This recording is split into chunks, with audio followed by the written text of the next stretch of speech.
So, after my reaction to the story trailer got some attention, I like his design a lot. Oh! I think more stuff on Marvel Infinite seems hype, and I hope you guys don't mind some coverage on this, but when I'm hyped for a fighting game, I want to talk about it. You don't know this about me, but I love the legacy that Capcom has with its characters and franchises. I think it's up there with Nintendo as being the most rich and the most plentiful that can be used to make awesome games in the modern time. It just barely happened within the last generation. And a perfect way to bring some of these characters back would be in this game. So, without further ado, here is my top 5 Capcom characters from Marvel vs. Capcom Infinite. Let's rock!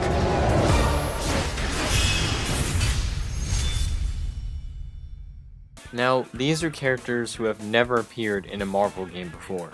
So from X-Men vs. Street Fighter to Marvel vs. Capcom 3, these are all new characters that I think should be in this game. Let's get started. Number 5.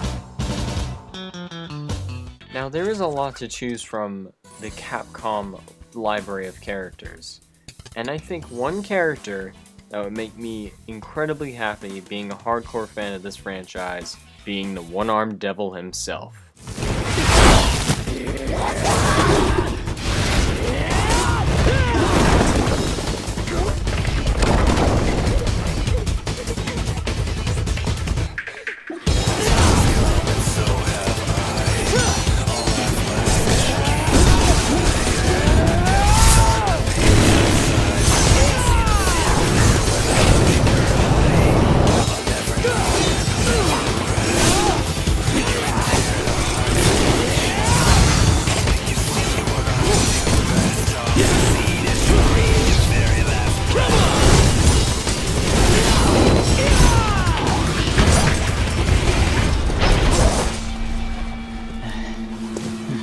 Baby sure can't pack a punch.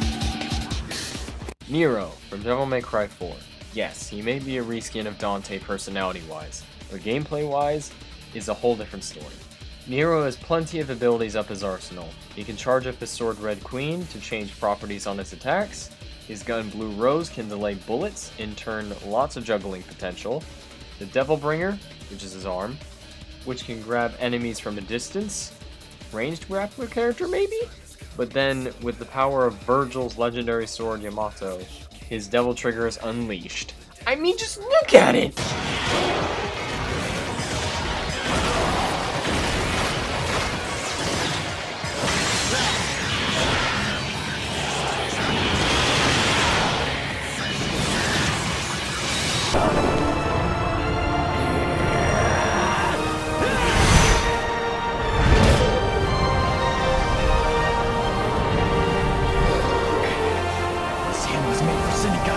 Back to hell! And now, you die! Capcom, take my money! Anyway, in Marvel 3 we had Dante, Trish, and Virgil, so I do think Nero would be a breath of fresh air to represent Devil May Cry in the roster. Hopefully he can rival Dante in Marvel Infinite, but who knows. I'm hoping more Devil May Cry characters can appear in future Versus games, and this could be Nero's chance in a fighting game. On to the next character.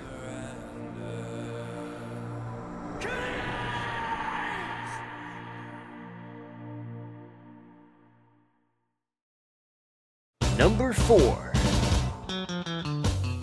Hey, I'm talking to you. Yeah, you. You like Resident Evil? All those annoying puzzles? Giant fucking snakes? Zombies? Jill sandwiches? You were almost a Jill sandwich. You're right. Okay, imagine all of that with dinosaurs.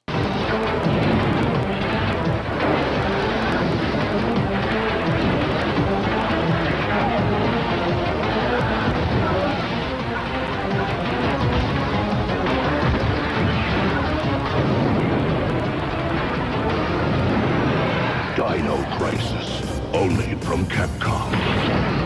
Yeah. I love Dino Crisis a lot. I can't stress it enough. Now, how perfect would it be if Regina could be in this game? Because in Marvel 1 and 2, I liked playing Jill Valentine where she could summon zombies to help you, It didn't make much sense, but hell, it was cool. Now with Regina, she could possibly summon raptors to counter people on the ground, and possibly pterodactyls to counter people in the air. And then for her level 3, the T-Rex. Sorry there wasn't any build up to that, I just thought it was obvious. Dino Crisis is one of those little known Capcom franchises that should really be revived for this generation. So adding Regina to Marvel Infinite could give Dino Crisis a chance to make a comeback. Please Capcom, make it happen!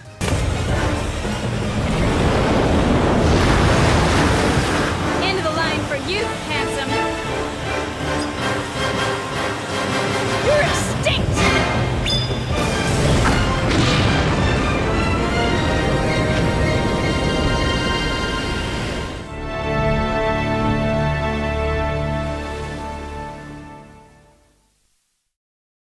Number 3.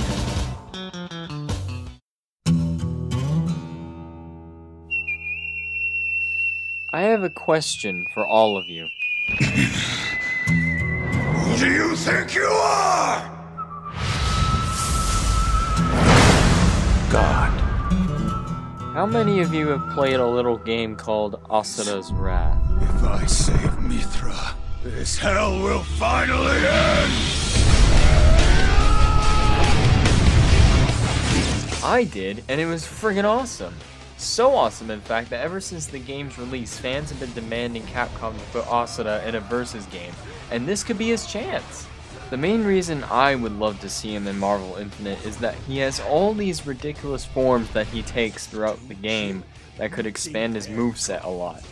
And with abilities that can rival a god, wouldn't you want to see him fight the Hulk?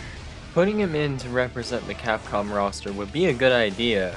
It would make a lot of people happy because a lot of people know of him, it's just that not that many people have played the game. Also, CyberConnect, when's the sequel? Sacrifices must be made, no matter how many mortal souls it costs.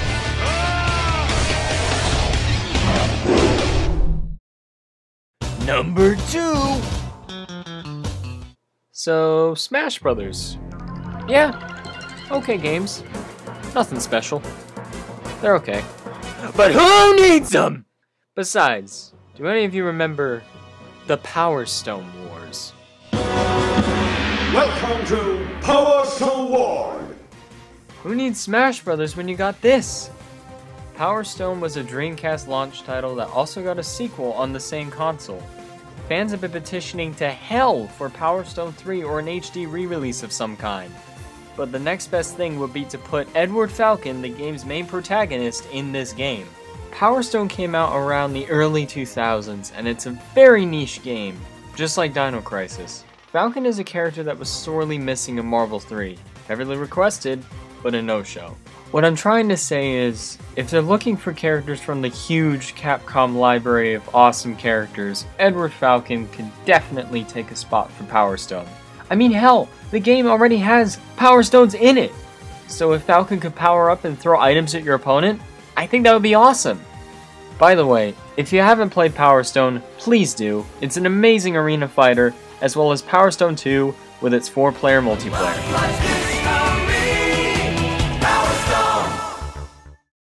Number 1.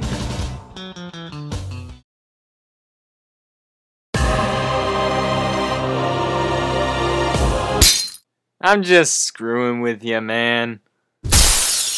Virgil may be my main in Marvel 3, but here is the real number 1. Number 1. Oh my god! Well, at least Olivia's not as bad as that crazy bitch. She went out again. Yeah!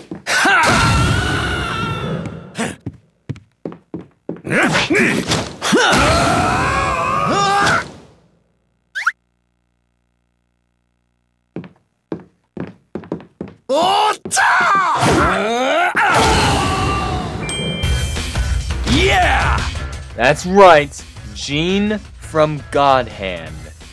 A game nobody has played.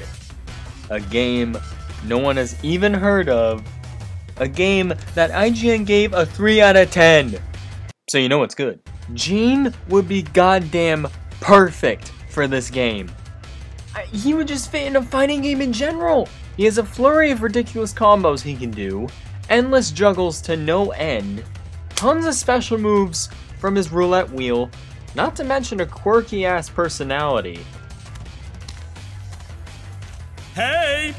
Sweetie! You're not going anywhere until you answer our quiz question! He's such a sexy man! Just my type! I'm not that kind of guy. Question time, sweet cheeks. What's the name of our boss? Elvis! E-L-V-I-S! Like I give a shit. Finally, a boss fight. A la mierda. What's the matter? You on a tight budget, big guy? You know what? I'm getting a bit hungry. And a little huevon sounds like it would hit the spot. You need to feed your brain, not your ass. And then of course, the mighty God Hand, which can speak for itself.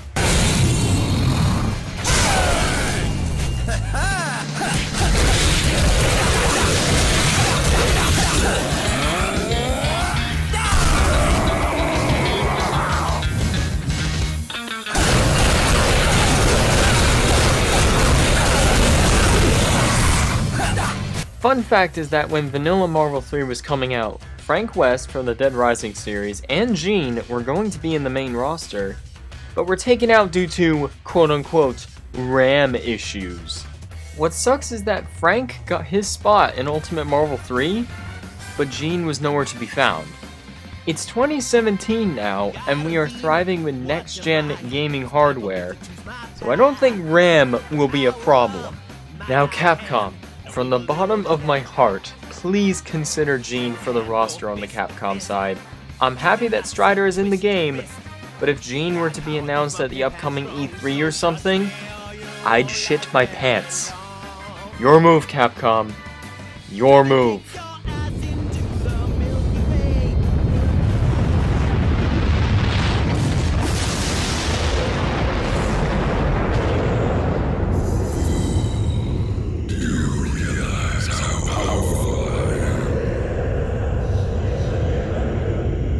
Sorry I woke you.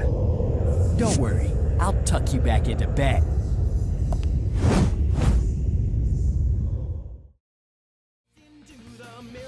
And those were my top 5 Capcom characters from Marvel vs. Capcom Infinite.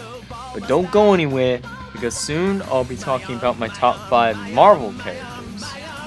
Leave a like if you want to see more fighting game videos like this in the future. And subscribe if you haven't to Hype Labs. Also, we've just started our first Hype Labs playthrough on the channel. We played iNinja, so go check that out. Alright, I'm gonna go play some Marvel right now. See you, dudes! My defenses are impregnable. My style is impetuous. If it's too much, I'll grovel at your feet. I beg for mercy.